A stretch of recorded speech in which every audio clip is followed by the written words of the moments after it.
नमस्कार दोस्तों। तो हम आप सबके सामने एक कहरवा नाच गीत गाने जा रहे हैं। तो उम्मीद करते हैं आप सबको ये गीत पसंद आएगा और पसंद आए तो वीडियो को लाइक सब्सक्राइब कीजिएगा।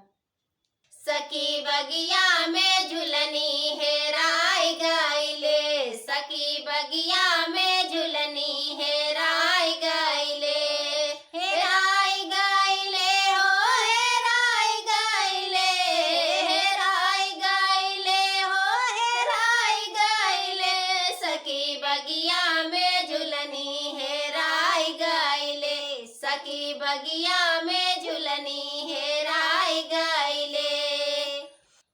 झुलनी दिए रहे सैया दिलदारवा, झुलनी दिए रहे सैया दिलदारवा, उही के याद में दुबराई गइले, सखी बगिया में झुलनी हेराय गइले, सखी बगिया में झुलनी हेराय गइले।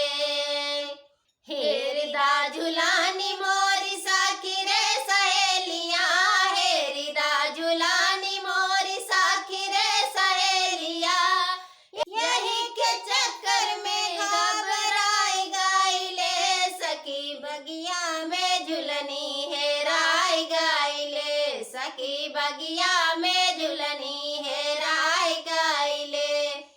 झूलनी जपाई गई हमारी ससुइया, झूलनी जपाई गई हमारी ससुइया, उहाई हम सोच के डराई गइले, सखी बगिया में झूलनी हेराय गइले, सखी बगिया में झूलनी हेराय गइले, हेराय गइले हो हेराय गइले, हेराय गइले हो हेराय गइले, सखी बगिया में झुलनी हेराय गइले, सखी बगिया में झुलनी हेराय गइले।